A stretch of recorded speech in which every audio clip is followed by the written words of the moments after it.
The biological saboteur. Your brain is not your friend. It is a biological machine designed for one thing: survival. For 200,000 years, survival meant conserving energy and avoiding discomfort. To your ancient lizard brain, discipline looks like a death sentence. The gym is perceived as physical trauma. Deep work is seen as metabolic waste. Waking up at 5 a.m. is a violation of your biological safety. When you feel that resistance, that heavy, paralyzing feeling that makes you want to check your phone instead of working, that is your amygdala trying to save your life from a perceived threat. But here's the secret. The elite 1% don't have a different brain. They have a different user manual. They've learned to hack the dopamine reward system to make the brain crave the struggle. Today, I am giving you that manual. We are going to dismantle your psychology and rebuild it so that you don't just do discipline, you become addicted to it. Chapter 2,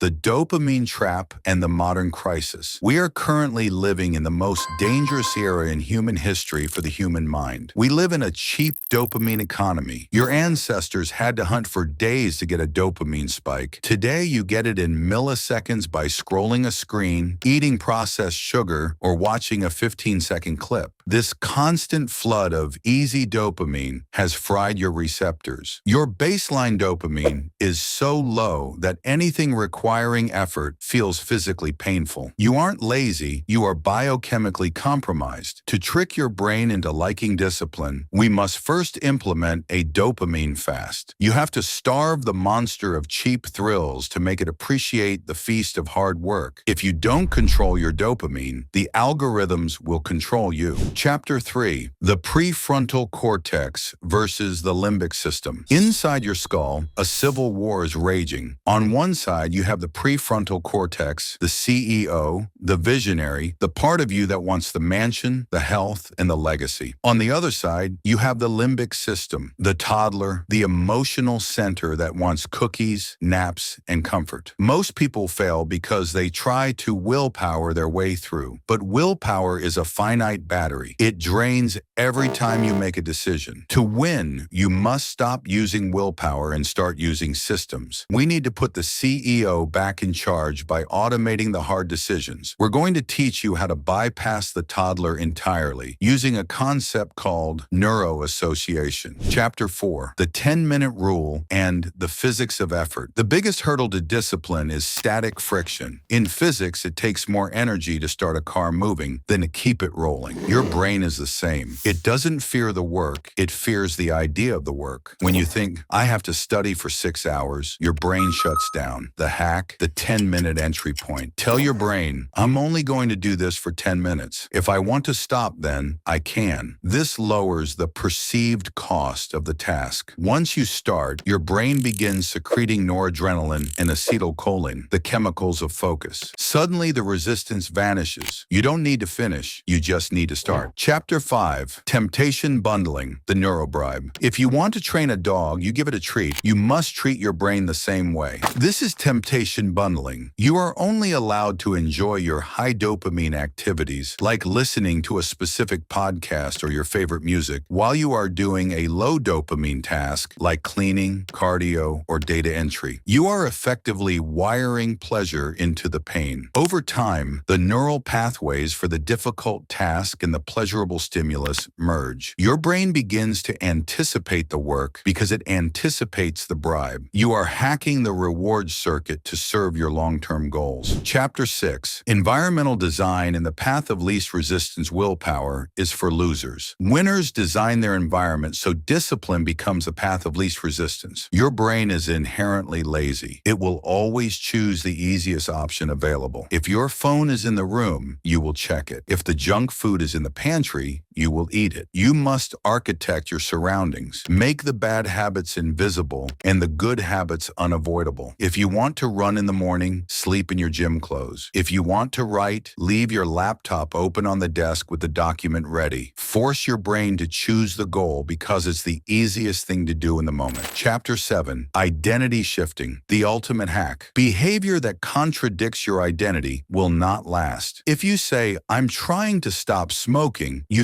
still identify as a smoker who is struggling. But if you say, I am not a smoker, the conversation is over. To trick your brain into liking discipline, you must change your nouns. Stop saying, I'm trying to be productive. Say, I am a high performer. Your brain has a psychological need for consistency. Once you adopt the identity, your brain will work overtime to make sure your actions match your self-image. You don't do discipline. You are a disciplined person. Chapter 8, The Science of the Second Wind.